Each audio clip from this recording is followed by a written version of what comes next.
Microsoft ওয়ার্ডের শেপসের ধারাবাহিক আলোচনার আজকে দেখবেন শেষ পর্ব। ইতিপূর্বে আমি দুইটা ভিডিওতে শেপসের ফরম্যাট ট্যাবের অর্ডার স্টাইলস পর্যন্ত দেখিয়েছি। তো আজকে হচ্ছে আমরা টেক্সট গ্রুপ থেকে শুরু করব। তো আমরা জাস্ট শুধু এই যে লেখা, অর্থাৎ এই যে আমাদের যে গ্রুপ, এখন যে এই গ্রুপটা আছে, টেক্সট গ্রুপটা আছে, টেক্সট গ্রুপের কাজটা হচ্ছে যে আমি দিলে শেপের ভিতরে যে লেখাটা লিখছি সেই লেখাটাকে কিন্তু মডিফাই করা। তো এখানে আমি একটা অপশন দেখতে পাচ্ছি, এটাকে বলা হচ্ছে কি টেক্সট ফিল্ড। ফিল অর্থ হচ্ছে আমি যদি এইটার ভিতরে যদি কালারটা দিতে চাই, ধরেন আমি এখানে ক্লিক করে আমি এখান থেকে একটা কালার ইউজ করলাম, এই কালারটা। তো আমি এই কালার ইউজ করার পরে আমি কিন্তু এই কালারটা কিন্তু হোম ট্যাব থেকে এখান থেকেও কিন্তু চেঞ্জ করতে পারি। তো এই কাজটা আমি ফরম্যাট থেকে টেক্সট ফিল থেকেও কিন্তু করতে পারতেছি। আচ্ছা, এরপর হচ্ছে টেক্সট আউটলাইন কালার, অর্থাৎ আমার লেখার চারপাশে যদি কোনো কালার আপনারা দিতে চান তাহলে এই টেক্সট আউটলাইনে ক্লিক করে আমরা এখান থেকে আরেকটা কালার ইউজ করব। তাহলে আপনারা দেখতে পাচ্ছেন এখানে কিন্তু আমাদের দুইটা কালার, অর্থাৎ একটা ফিল কালার, একটা আউটলাইন কালার কিন্তু চলে আসছে। তো আমি যদি আউটলাইন কালারটা একটু ওয়েট বাড়িয়ে দিই, এখানে ওয়েটে ক্লিক করে আমি যদি একটু মোটা করে দিই, তাহলে আপনারা দেখতে পাচ্ছেন এখানে কিন্তু একটু ওয়েটটা কিন্তু বাড়তেছে। আবার আউটলাইন ঢোকার পরে আপনারা যদি এখান থেকে ড্যাশ ড্যাশ ইউজ করেন তাহলে আপনারা দেখতে পাচ্ছেন এখানে কিন্তু বিভিন্ন ধরনের স্টাইল দিয়ে আপনি কিন্তু লেখাটা মডিফাই করতে পারতেছেন। আচ্ছা, এরপর হচ্ছে টেক্সট ইফেক্টস, অর্থাৎ আমার এই যে এখানে যে আমরা ইফেক্ট পাইলাম, এই ইফেক্টসটা এখানে ক্লিক করে আমি আর এগুলো দেখাচ্ছি না। এখানে shadow, reflection, glow, bevel, 3D rotation, এগুলো কিন্তু আপনারা গত ভিডিওতে কিন্তু শিখে আসছেন। তো এগুলো নিয়ে কিন্তু আর আমি আলোচনা করতেছি না। আমি যেটা আলোচনা করব সেটা হচ্ছে ট্রান্সফর্ম। ট্রান্সফর্মটা হচ্ছে আপনার শেপের ভিতরে লেখাটা কোন ভাবে রোটেট থাকবে, কোন ভাবে আপনি এখানে রাখবেন, র‍্যাপ কিভাবে করবেন আপনি। তো এখানে জাস্ট ক্লিক করে আমরা কিন্তু এরকম ভাবে স্টাইল, এরকম ভাবে বিভিন্ন ধরনের ডিজাইন দিয়ে কিন্তু আমি এই শেপের ভিতরে কিন্তু লেখাটা রাখতে পারতেছি। তো সবচেয়ে বেশি যেটা ব্যবহার করা সেটা হচ্ছে প্রথম অপশনটা। এটা হচ্ছে আমরা যদি কোনো কভার পেজ ডিজাইন করতে চাই বা কোনো শিক্ষা প্রতিষ্ঠানের নাম কিন্তু আমাদের কভার পেজের উপরে লিখতে হয়, তো এটা কিন্তু এই অপশনটা কিন্তু দিয়ে কিন্তু আমরা কি করতে পারি, লিখতে পারি। তারপর এখানে অসংখ্য স্টাইল আছে, আপনাদের যেটা প্রয়োজন, যেটা ভালো লাগবে যে স্টাইলটা, সেই স্টাইলটা এখান থেকে কিন্তু আপনারা নিয়ে দিতে পারেন। তো আমি এখানে একটা ক্লিক করলাম, দেখেন আমাদের কিন্তু একটা স্টাইল চেঞ্জ হয়ে গেল। আমি এবার একটু ঢুকে ট্রান্সফর্মে গিয়ে আমি যদি এখানে নরমাল করে দিই তাহলে কিন্তু আমাদের আগের অবস্থায় ফিরে আসবে। তো আমি আবারও দেখাচ্ছি, টেক্সট ইফেক্টে ঢুকবেন, ট্রান্সফর্মে ঢুকবেন, এইটা অর্থাৎ আমরা যদি কোনো কভার পেজ ডিজাইন করতে চাই তাহলে এই অপশনটা কিন্তু সবচেয়ে বেশি ব্যবহার করা হয়। আমরা এখন যদি এটাকে ছোট করে দিয়ে এটা যদি নিচ দিকে টেনে দেই তাহলে আপনারা দেখতে পাচ্ছেন যে এটা এইভাবে কিন্তু রাউন্ড হয়ে যাবে। এরপর হচ্ছে টেক্সট ডিরেকশন। ডিরেকশনটা হচ্ছে আমাদের এই শেপের ভিতরে লেখাটা কোন দিকে থাকবে। তো আমি এখানে ক্লিক করলাম, ক্লিক করার পর তিনটা ডিরেকশন আমরা পাচ্ছি। এটা হচ্ছে রোটেট ওয়াল টেক্সট 90 ডিগ্রি, ক্লিক করবেন। এখানে দেখেন আপনারা দেখতে পাচ্ছেন যে আমাদের একটু বড় করে দিতে হবে। এখান থেকে আমি একটু বড় করে দিচ্ছি। দেখেন এখন কিন্তু আমাদের যে লেখাটা আছে এটা কিন্তু উপর থেকে নিচ দিকে লেখা আছে। আবার আমি এখানে ক্লিক করে আমি যদি এখানে দিচ্ছি rotate all text 270 degree, click করলাম। এখন আপনারা দেখতে পাচ্ছেন যে নিচ থেকে উপর দিকে লেখাটা আছে। আবার এখানে ক্লিক করে আমি যদি এখানে হরিজন্টাল দিই তাহলে আপনারা দেখছেন আমরা নরমাল যে লেখাটা লিখি সেই অবস্থায় কিন্তু চলে আসছে।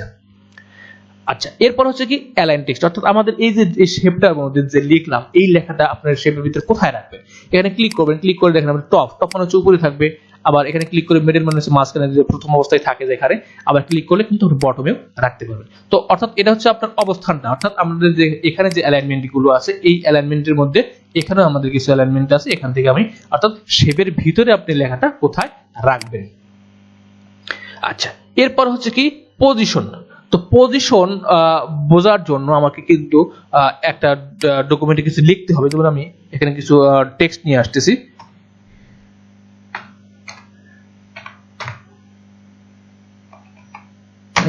তো আমি কিছু টেক্সট নিয়ে আসলাম, ডকুমেন্টের টেক্সট ইনসার্ট করার পর আমরা এখন দেখবো পজিশনটা হচ্ছে আপনারা এই শেপটা কোথায় রাখবেন। তো এখানে জাস্ট আমি এই অপশনটা ক্লিক করলাম, ক্লিক করার পর আমরা এভাবে কিন্তু মুভ করে দিতে, অর্থাৎ এই শেপ যে যতটুকুর মধ্যে আছে ততটুকুর ভিতরে কিন্তু আর কোনো লেখা থাকবে না। তো আমি আবার ক্লিক করে এখান থেকে বিভিন্ন ধরনের অপশন এর উপর দিয়ে এটা একেবারে কিন্তু লাইনের উপরে থাকবে, অর্থাৎ লেখা কিন্তু লেখার উপরে হচ্ছে আমাদের শেপটা থাকবে। তো এইভাবে কিন্তু আমরা পজিশনটা নির্ধারণ করতে পারি। তো আর এরপরে আমাদের যদি নরমাল করতে হয়, এখানে ক্লিক করে আমরা যদি ইন ফ্রন্ট অফ টেক্সট দেই তাহলে আপনারা দেখতে পাচ্ছেন যে আমাদের এটা কিন্তু একেবারে আগের অবস্থায় ফিরে আসছে। আচ্ছা, এরপর হচ্ছে র‍্যাপ টেক্সটে ঢুকতে হবে। র‍্যাপ টেক্সট ঢোকার পর আমরা যদি এগুলো ইউজ করি, এগুলো কিন্তু আমরা পিকচারের ওই সময় কিন্তু আমি এই ভিডিওগুলো দেখিয়েছি, তো আপনারা এটা ভালোভাবে প্র্যাকটিস করবেন। তো আমি আরেকটু অপশন দেখাচ্ছি, যেমন এরকম স্কোয়ার মানে হচ্ছে দেখেন এর চারপাশে কিন্তু কোনো লেখা কিন্তু থাকতেছে না। আবার ক্লিক করে আমি যদি এখানে টপ এন্ড বটমে দিই তাহলে দেখেন একেবারে উপরে থাকতেছে, আবার লেখাগুলো কিন্তু নিচে আছে। বিহাইন্ড টেক্সট মানে হচ্ছে আমাদের শেপটা কিন্তু পিছনে চলে গেছে, আমার লেখাটা কিন্তু সামনে চলে আসছে। ইন ফ্রন্ট মানে হচ্ছে আমাদের শেপটা সামনে চলে আসবে আর লেখাটা পিছনে থাকবে। এরপর হচ্ছে এডিট র‍্যাপ পয়েন্টস, ক্লিক করবেন, ক্লিক করে আপনি যে পয়েন্টগুলো দেখতে পাচ্ছেন এই জায়গার মধ্যে ধরে আপনি যদি এদিকে একটু টান দেন তাহলে আপনারা দেখতে পাচ্ছেন এই অ্যাঙ্গেলে কিন্তু শেপের পজিশনটা ঠিক আছে, বাট আমাদের কিন্তু এখানে কিন্তু একটা আমাদের লেখাগুলো কিন্তু আমাদের এই র‍্যাপ অনুযায়ী কিন্তু চলে আসছে। তো এইভাবে কিন্তু আমরা আমাদের অপশনগুলো ব্যবহার করতে পারবো। এরপরে ক্লিক করে আমরা যদি এখানে ইন ফ্রন্ট অফ টেক্সট দিই তাহলে আমাদের কাজটা কিন্তু আগের অবস্থায় ফিরে আসবে। আচ্ছা, এরপরে হচ্ছে আমি আরেকটা শেপ ইনসার্ট করলাম, করার পর এখান থেকে আমি একটু ড্রয়িং করলাম, ড্রয়িং করার পর এখানে আমি একটু কালারটা চেঞ্জ করে দিচ্ছি।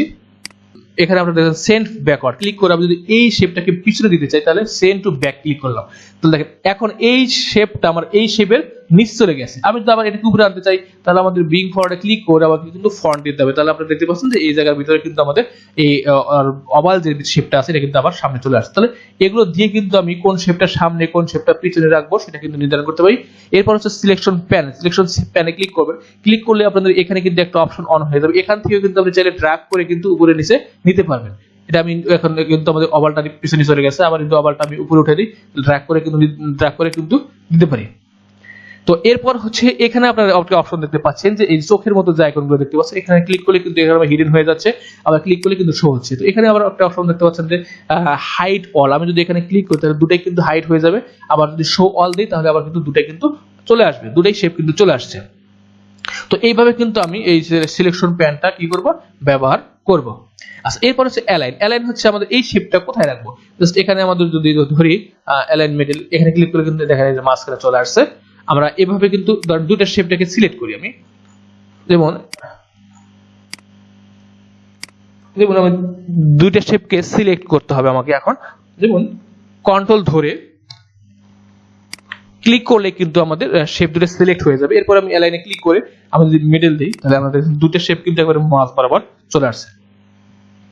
আচ্ছা, এরপর হচ্ছে আমি যদি এখানে ক্লিক করি, আমি যদি রেখে একেবারে সেন্টার দিই তাহলে এটা মাঝখানে চলে গেল, আবার ক্লিক করে আমি যদি রেখে লেফট দেই, বাম পাশে ক্লিক করে বটম নিচে, টপ উপরে, অর্থাৎ আমি চাইলে এগুলো দিয়ে কোথায় শেপগুলো রাখবো সেটা কিন্তু নির্ধারণ করতে পারবো। এরপর হচ্ছে রোটেট। রোটেট মানে হচ্ছে ধরেন আমি এই শেপটা কোন দিকে ঘোরাবো, বা এখানে ক্লিক করে আমি এই শেপটাকে আমি দেখাচ্ছি, এখানে ক্লিক করে আমি যদি 90 ডিগ্রি দেই তাহলে আপনারা দেখতে পাচ্ছেন যে উপর থেকে নিচ দিকে আসছে, অর্থাৎ rotate right 90 degree, rotate left 90 degree, flip vertical, flip horizontal, এইভাবে কিন্তু আমি রোটেট করতে পারি। আর এখানে আরেকটা অপশন দেখতে পাচ্ছেন যে এখানে শুধু আমাদের ছোট বড় করা যায় এখান থেকে, হাইট এবং ওয়েট। তো আমি চাইলে কিন্তু এই যে অ্যাঙ্কার পয়েন্টগুলো দিয়ে আমরা এখান থেকে ছোট বড় করতে পারি, এগুলো কি বলে কিন্তু অ্যাঙ্কার পয়েন্ট। তো এই অ্যাঙ্কার পয়েন্ট দিয়ে কিন্তু আমি ছোট বড় করতে পারি। আচ্ছা, এখন আমি একটা গুরুত্বপূর্ণ কাজ দেখাচ্ছি, সেটা হচ্ছে আমরা যদি শেপগুলো একসাথে মুভ করতে চাই তাহলে কিন্তু আমি এখন সরাসরি পারতেছি না, তো একত্রিত হচ্ছে না। তো আমি এই দুইটা শেপকে কিভাবে গ্রুপ করব, গ্রুপটা খুবই ইম্পর্টেন্ট একটা বিষয়। তো গ্রুপ করার জন্য আমাকে সর্বপ্রথম হচ্ছে দুইটা শেপটাকে সিলেক্ট করতে হবে। তো সিলেক্ট তো আমি ইতিপূর্বে দেখিয়ে দিয়েছি, তো এই শেপটাকে ক্লিক করে আমি কন্ট্রোল ধরে পরের শেপটাকে আপনারা ক্লিক করবেন, ক্লিক করলে কিন্তু দুটো শেপ সিলেক্ট হয়ে যাবে। এরপরে আমি এই শেপের উপর মাউস পয়েন্টার রেখে রাইট বাটন ক্লিক করে এখানে আমরা একটা অপশন দেখতে পাচ্ছেন কি গ্রুপে ক্লিক করে এই গ্রুপে ক্লিক করবেন, তাহলে দেখতে পাচ্ছেন যে এখন একসাথে আপনি যদি ছোট বড় করেন দেখেন একসাথে ছোট বড় হচ্ছে, আবার যে কোনো দিকে নেন না কেন এই শেপগুলো কিন্তু একত্রে কিন্তু সরতেছে। তো এটাকে আমি আবার আনগ্রুপ করব কিভাবে, জাস্ট এইটার উপর মাউস পয়েন্টার রেখে রাইট বাটন ক্লিক করে গ্রুপে গিয়ে আনগ্রুপ, তাহলে এখন দেখতে পাচ্ছেন যে আমাদের কিন্তু এটা কিন্তু আনগ্রুপ, অর্থাৎ এখন কিন্তু শেপ একটা অর্থাৎ আলাদা আলাদা কিন্তু আছে। তো এই ছিল হচ্ছে মাইক্রোসফট ওয়ার্ডের ইনসার্ট ট্যাবের শেপস এর কাজ, অর্থাৎ A to Z কাজ। তো আশা করি আমার এই ভিডিওগুলো আপনারা মনোযোগ সহকারে দেখবেন, দেখলে আপনাদের অনেক উপকার হবে। তো আজকের মতো ক্লাস এই পর্যন্তই, সবাই ভালো থাকবেন, সুস্থ থাকবেন, খোদা হাফেজ।